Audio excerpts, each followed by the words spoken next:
Jalanan Jakarta, yang biasanya ramai dengan kehidupan sehari-hari, baru-baru ini menjadi pusat demonstrasi besar-besaran.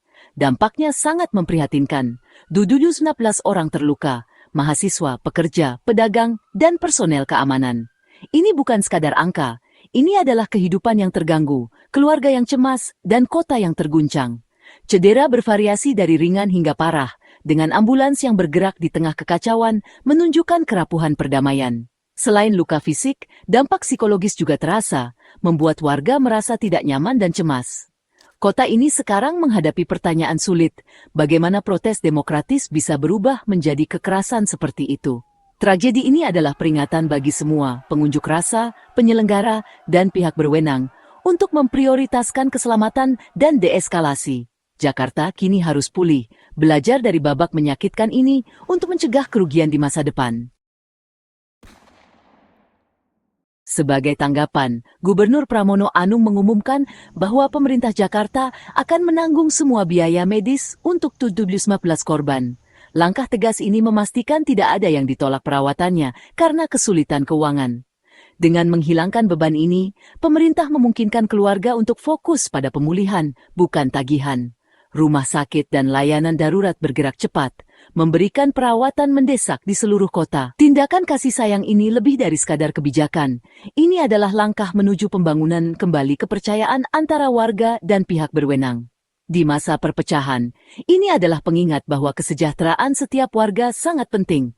Komitmen pemerintah untuk menyembuhkan luka fisik adalah langkah pertama menuju perbaikan tatanan sosial kota. Polisi menangkap sekitar 1.250 orang selama kerusuhan. Mengungkap detail yang mengejutkan, banyak yang bukan warga Jakarta. Pengunjuk rasa datang dari Jawa Barat, Jawa Tengah, dan Banten, menimbulkan pertanyaan tentang organisasi demonstrasi tersebut. Masuknya orang luar mengubah dinamika protes, terkadang memicu ketidakstabilan. Pihak berwenang sekarang menyelidiki bagaimana kelompok-kelompok ini dimobilisasi dan didanai. Ini bukan hanya masalah Jakarta, ini masalah nasional, dengan implikasi yang lebih luas untuk ketertiban umum. Tantangannya adalah membedakan antara demonstran damai dan mereka yang berniat menimbulkan kekacauan. Memahami jaringan ini sangat penting untuk mencegah kekerasan di masa depan. Temuan ini akan membantu membentuk kebijakan yang melindungi hak-hak demokrasi dan keselamatan publik. Pihak berwenang telah menarik garis yang jelas protes damai dilindungi, tetapi tindakan kriminal seperti penjarahan dan vandalisme akan dituntut. Polisi, di bawah perintah dari pemimpin nasional, sedang menyelidiki dan menuntut mereka yang bertanggung jawab atas kekerasan dan perusakan. Pendekatan ini bertujuan untuk memisahkan pengunjuk rasa sejati dari mereka yang mengeksploitasi kerusuhan untuk keuntungan kriminal. Pesan penegak hukum tegas, perbedaan pendapat diterima, tetapi pelanggaran hukum tidak akan ditoleransi. Dengan menargetkan hanya mereka yang melanggar hukum, pihak berwenang melindungi legitimasi protes damai. Keseimbangan ini sangat penting untuk masa depan Jakarta, memastikan kehidupan sipil berkembang tanpa jatuh ke dalam kekacauan. Keamanan kota bergantung pada penegakan kebebasan dan ketertiban.